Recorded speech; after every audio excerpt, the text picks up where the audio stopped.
ఇది ఒక సౌండ్, ఇది ఒక సౌండ్. అవునవును, ప్రాణం ఉంది. మధ్యలో మీకు ఇది తీసేద్దాము ఎందుకు ఇంట్లో అని మీకేం అనిపించలేదా? వాళ్ళు వస్తానంటారు నా మీద అభిమానంతో. అవన్నీ పెట్టకూడదయ్యా, అదంతా ప్రమాదమైంది. ఎందుకంటే అవి జీవించడానికి ఆస్కారం ఉంది. ఇక్కడ కాల్చినాం కదా, కలిసి అయిపోయా. ఇవన్నీ మాణిక్యాలు బాబు, మట్టి కాదు. అందుకే ఈ మట్టిలోనే పుట్టాము, ఈ మట్టిలోనే బ్రతికాము. ఈ మట్టే మనకు బ్రతుకు, ఈ మట్టే మనకు మెతుకు. ప్లాస్టిక్ అంతా మట్టే.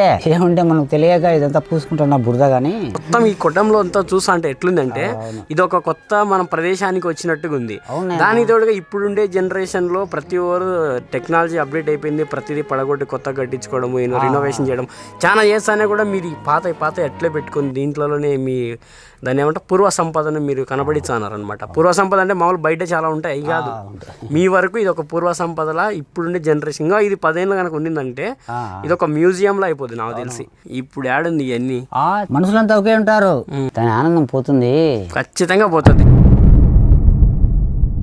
పూర్వకాలంలో ఉన్నటువంటి ఒక ఇల్లు కానీ వస్తువులు కానీ ఇక్కడ ఉన్నటువంటి ఏదైనా కూడా ఎలా ఉండిందంటే ఇదో ఈ ఇంట్లో ఉన్నట్టు ఉండింది అని చెప్పడం కోసమే ఈ వీడియో. దాంతోపాటు ఇక్కడ ఒక పుట్ట ఉంది. ఆ పుట్టను కూడా సాధారణంగా వెలిసింది. దానికి వందల మంది భక్తులు ఇతర రాష్ట్రాల నుండి ఎక్కడెక్కడి నుంచి వచ్చి ఇక్కడ పూజలు చేస్తూ ఉంటారు. అది కూడా రెండో విషయం. ఇవన్నీ మీకు తెలియజేసే విషయం అయితే, మూడో విషయం ఇంకోటి ఏంటంటే ఇక్కడ చేతితో వీళ్ళు చేసే కళా నైపుణ్యమైనటువంటి కొన్ని వస్తువులు ఉన్నాయి. ఇక్కడ అంతా మట్టిలో మాణిక్యాలంటే వీళ్ళే అని కూడా చెప్పాలి. ఎందుకంటే మీరు ఒకసారి చూసినట్టయితే ఇక్కడ ఉండే కుండలు కానీ, ఇక్కడ ఉండే ప్రతి కుండ ఒక మట్టితో వాటర్ బాటిల్ చేస్తున్నారు, ఒక మట్టితో గ్లాస్ చేస్తున్నారు, ఒక మట్టితో అన్నం వండుకుండే కుండ, ఒక మట్టితో చేసిన చాలా పాత్రలు ఉన్నాయి. ఇవన్నీ కూడా ఇప్పటికి కూడా స్వయంగా చేస్తున్నారంటే నిజంగా ఇది ఒక చాలా పెద్ద అద్భుతమైన చెప్పాలి. ఇంకా పూర్తిగా ఈ ఇంట్లో ఉండే వస్తువులు కానీ, ఈ ఇంట్లో ఉండే పాత వస్తువులు ఏముండయో అవన్నీ కూడా ఒకసారి మనం ఈ ఇంటి పరీక్షించి ఈ ఇంటి గురించి, ఇక్కడ ఉండే పుట్ట గురించి, ఈయన గురించి అయితే మొత్తం నీట్గా తెలుసుకుందాం.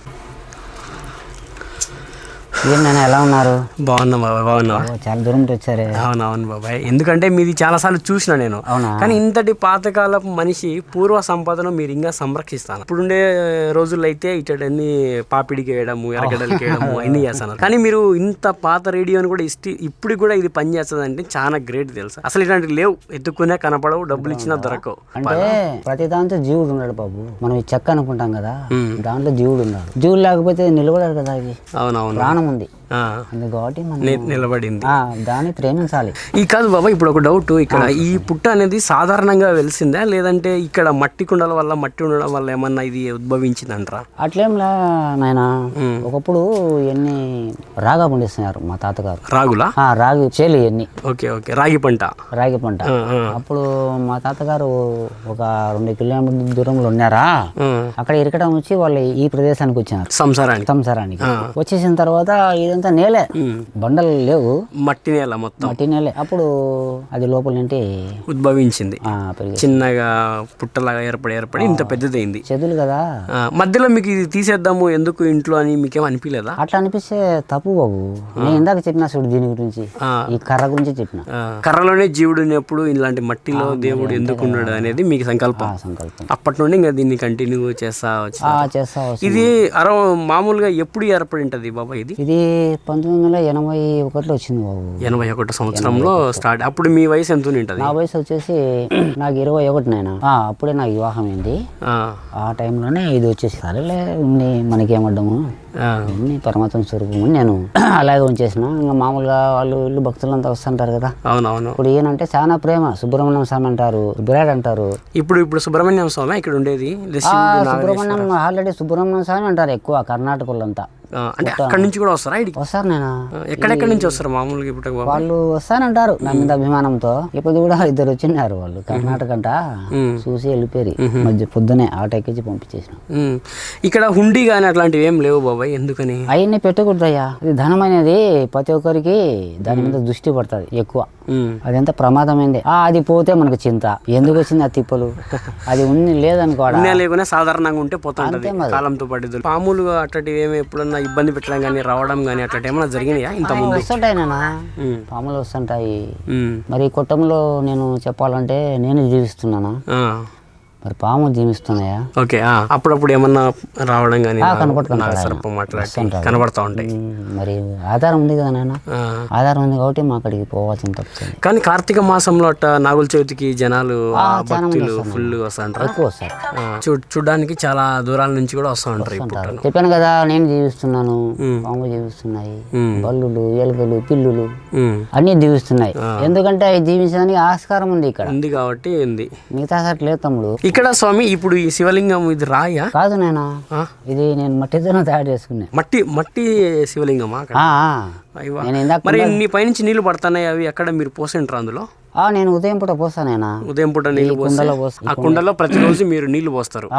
ఆ నీళ్లు పోసినప్పుడు అవి చుక్క చుక్క కారడానికి అవకాశం ఉంది. అయితే మట్టి కదా, కరిగిపోదా? కరిగిపోదు నాయన, కాల్చినాం కదా, కాలుస్తే అయిపోయా, రాయిలాగా అయిపోతుంది.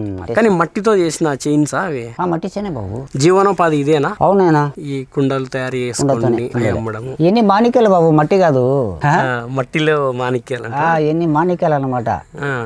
అందుకే ఈ మట్టిలోనే పుట్టాము, ఈ మట్టిలోనే బ్రతికాము. ఈ మట్టే మనకు బతుకు, ఈ మట్టే మనకు మెతుకు. లాస్ట్ కంతా మట్టే. ఏముంటే మనకు తెలియక ఇదంతా పూసుకుంటున్నా బురద, గానీ మాకు దీని పనిలో చాలా ఆనందంగా ఉంది నాన్న. అదే నిజంగా ఈ మొత్తం ఈ కుటుంబంలో అంతా చూసా అంటే ఎట్లుందంటే ఇది ఒక కొత్త మన ప్రదేశానికి వచ్చినట్టుగా ఉంది. దానికి తోడుగా ఇప్పుడుండే జనరేషన్ లో ప్రతి ఒక్కరు టెక్నాలజీ అప్డేట్ అయిపోయింది, ప్రతిదీ పడగొట్టి కొత్త కట్టించుకోవడం, రినోవేషన్ చేయడం చాలా చేస్తానే కూడా మీరు ఈ పాత ఎట్లే పెట్టుకుని దీంట్లోనే మీ దాన్ని ఏమంటే పూర్వ సంపదను మీరు కనబడిస్తున్నారు అనమాట. పూర్వ సంపద అంటే మామూలు బయట చాలా ఉంటాయి, అవి కాదు. మీ వరకు ఇది ఒక పూర్వ సంపదలా ఇప్పుడుండే జనరేషన్ ఇంకా ఇది 10 ఏళ్ళు కనుక ఉండిందంటే ఇది ఒక మ్యూజియం లో అయిపోద్ది నాకు తెలిసి. సాధువులు వస్తుంటారు దీనిలో కోసము, ఈ కమండలాలు ఇస్తుంటారు. కమండలాలా మీరు ఇస్తాంటారా వీటిని? వాళ్ళకు వచ్చినప్పుడు వాళ్ళు కూర్చొని ధ్యానం చేసుకుంటా ఉంటారు. నాకేదో ఆశీర్వాదం ఇచ్చి వాళ్ళు వెళ్ళిపోతారు. అక్కడి నుంచి వచ్చారు? కాశీ నుంచి అక్కడ వచ్చి ఇక్కడ కర్ణాటక, తమిళనాడు వాళ్ళంతా తెలిసిపోతే వస్తారు. నేను కాదు బాబు, ఈ సైకిల్ ఏంది ఇది ఈ మధ్య కొనిందే? ఇది ఏదో కొంచెం ఇది 86లో తీసుకున్నా. ఇవి ఏంటి స్వామి? ఇవి అవి మొన్న వచ్చిన పిల్లలు ఇచ్చిపోయినారు, పిల్లలు కాశీకి పోయినారంట. ఓహో, అక్కడి నుంచి తెచ్చి ఇచ్చినారా? ఏంది బాబా, ఇది కూడా వాడతానేవా నువ్వు అప్పట్లో? కరెంటు లేదు బాబా అప్పుడు. ఈ కొట్టంలో ఇవే లైట్లు ఆరైతేనే దాన్ని అంతా క్లీన్ చేసి కిష్ణాలు పోసి వెలిగియాల. ఇదంతా బ్రహ్మాండంగా వెళ్తుంటది. బ్రహ్మంగారు అంటే నీకు బాగా ఇదే? అవును బాబు, నిజంగా మీ కళకు, మీ వృత్తికి మీకు పెద్ద హ్యాట్స్ ఆఫ్ బాబాయ్. చెప్పుకోదగ్గ విషయం ఇది. తమ్ముడు ఇదంతా మార్చుకున్నా నువ్వు, అవసరం లేదు వద్దు అంటే నేను ఇట్లా మార్చితే పొరపాటునైనా దాని ఆనందం పోతుంది. ఖచ్చితంగా పోతుంది. నువ్వు డూప్లెక్స్ హౌస్ కట్టినా కూడా అది కనపడదు నీకు. ఇలాంటి ఏరియాలో ఇంత పెద్ద టౌన్ సెంటర్ లో నీకు ఇట్లాంటిది ఇంకా ఉందంటే ఉండబట్టే కదా బాబాయ్ మా లాంటి వాళ్ళందరూ నీ కాడికి పరిగెత్తుకుంటూ వచ్చేది. ఇది తంబురా, ఇది ఎవరు బాబాయ్ గిఫ్ట్ ఇచ్చినారా? మా పెద్ద ఒక ఆయన ఉన్నాడు ముద్దునూరులో, ఆయన ఇచ్చినాడు. పూర్వ సంపద ఏదొచ్చినా పోగొట్ట కాకపోయి అన్ని నిలబెట్టు. ఇప్పుడు బ్రహ్మంగారి ఇల్లు ఎట్లా నిలబడిపోయింది, కొన్ని ఏళ్ల తరబడి అట్లా ఉండిపోవాలి నీది కూడా.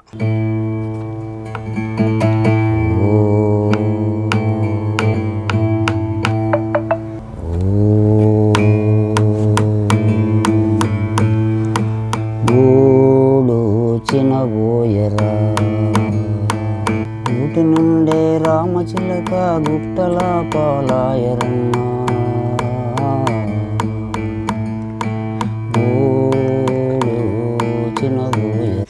అది దానికి మ్యూజిక్ తగ్గట్టుగా నీ గొంతు అట్లా స్వరం అట్లా పోతుంది గాలిలో. చెవులకు చాలా వినసొంపుగా పోతుంది. ఎందుకంటే నువ్వు సింగర్ కాకపోయినా కూడా ఆ సౌండ్ కి ఆ వాయిస్ అట్లా దాంట్లో కలిసిపోయి రెండు. ఇది పాత సంగీతం నాయన, దీంట్లో పాడితేనే పాటలు అర్థమయ్యేది. ఇప్పుడు మన వాళ్ళు భజనలు చేస్తున్నారు కానీ అర్థం కావు, పాడుతున్నారు కానీ ఆ సౌండ్, ఆ కథలు, పదాలు అర్థం కావు. తత్వాలు వేరే, పాటలు వేరే నాయన. ఓకే, నిజంగా మిమ్మల్ని కలిసడం నా అదృష్టమేమో ఈ రోజు. నేను కుండలు చేస్తా, అందుకే పని చేసేవాడే పరమాత్ముడు, తినేవాడే జీవాత్ముడు. పనికి పరమాత్మకి సంబంధం ఉందయ్యా, పనికి పరమాత్మనికి. ఎందుకని అట్లా? మరి ఆ పరమాత్ముడు ఉంటే కదా పని జరిగేది, లేకపోతే ఎట్లా నాయన? మనం చేసేటప్పుడు పని కూడా విశ్వాసంగా కరెక్ట్ చేస్తే ఆ విశ్వాసంలోనే పరమాత్ముడు ఉంటాడంట. అందుకే నేను ఇందాక చెప్పిన, చేసేవాడు అతడే, చేయించేవాడు అతడే. కరెక్ట్. కాబట్టి అతనికి మనకి చాలా సంబంధం ఉంది. స్నేహం చేయాలి ఆయనతో, చేస్తే మనకు దానిలో బాగా విశ్వాసం అనేది ప్రతి చోట చూపించాలి, ఖచ్చితంగా చూపించాలి. మనకు చూపించుకుంటే నీకు అది మన మంచితనానికి విలువ తక్కువ అవుతుంది. ఇప్పుడు నన్ను 10 మంది మంచి అంటారు అనుకో, ఉదాహరణకు ఒక 5-6 మంది అన్న వాడు చెడ్డ నాకు అంటారు చెప్పేది నేను. అట్లా రాకుండా 1-2 ఉంటాయి మెరికలు బియ్యంలో సాధారణంగా ఉంటాయి, మామూలుగా సహజంగానే అట్లా ఉండాలి. బియ్యంలో మెరికల మాదిరి మొత్తం బియ్యం అంతా మెరికలే ఉండకూడదు. కరెక్ట్ కాదు బాబు, ఇప్పటికీ నువ్వు ఈ ఇన్షర్ట్ చేసుకొని షార్ట్ వేసుకొని చాలా స్టైలిష్ గా ఉండవు ఏమన్నా అనుకో, కానీ దానికి ఇదొకటి సంప్రదాయంగా టవల్ ఒకటి వేసుకొని. సారు ఆర్ఎస్లో ఉన్నాడు సార్. నేను అప్పుడు ఆర్ఎస్సీ అంటే అప్పుడు ఒకటి కట్టది పట్టుకోవాలా, మళ్ళీ ఇది వేసుకోవాలా, స్కౌట్ అట్లా మాకు చెప్పేవాడు మా సారు. గురువులు చెప్తే కొంతవరకే ఉపయోగపడే విద్య ఉంటది, కానీ నువ్వు అనుభవంతో చెప్పే విద్య చాలా గొప్పది. ఏంటికంటే మీ అనుభవాలతో చెప్తాను చూసినావా, అది చాలా గొప్పవి. ఇది చూడు, మీరు ఈ వయసులో కూడా ఇది ఇన్షర్ట్ వేసుకొని షార్ట్ వేసుకొని స్టైలిష్ గా నిలబడినారు. బాగున్నారా? అంటే ఇది ఒక సందేశం బాబు. మనం మానవులో బతికినామనుకో, మనకు పాండురంగ దగ్గర ఉంటాడు, నీలంటల దగ్గర అవుతారు, ఈ ప్రపంచం దగ్గర అవుతుంది. ఎక్కడ చూసినా ఒక్కడే దేవుడు, అంతా మిత్రులే బాబు, శత్రులు లేదు. మీకు బాగా పాండురంగడు అంటే ఇష్టమా? అవునయ్యా. ఓకే బాబాయ్, థ్యాంక్ యూ సో మచ్. చాలా మంచి. ఏమొద్దు, నీ మాటలు చల్లని వస్తానే వచ్చి రాగతలికే ఫస్ట్ నువ్వు ఎవరు ఏమి ఎక్కడా నడకుండా చల్లగా మజ్జిగ ఇచ్చినారు. మీరు తాగే మజ్జిగ నాకు ఇచ్చినారు, చాలా హ్యాపీ. దాని తర్వాత నేను ఎవరు ఏం తెలియకుండా రానాయనని చెప్పి అసలు ఈ మాటలు చెప్పే ఆనందము నీకు ఎక్కడుందనుకునే ఆనందము. అవునవును. ఎవరు ఎక్కడ ఎందుకు వచ్చినావు ఈ కాదు ప్రశ్న కావాల్సింది. వచ్చిన రాండి ఎవరన్నా కానీ ఆహ్వానించడం చాలా అది గొప్ప గుణం. అప్పుడు మనకు అంతా మనము ఒకే కుటుంబంలో మాదిరి ఉంటుంది. నీ దగ్గర నిస్వార్థమైనటువంటి వ్యక్తిత్వం చూసిన బాబాయ్ first time. Thank you sir, thank you. మంచి మంచి వీడియోస్ మీ అందరి కోసం తీసుకురావడం కోసమే నా ఈ ప్రయత్నం.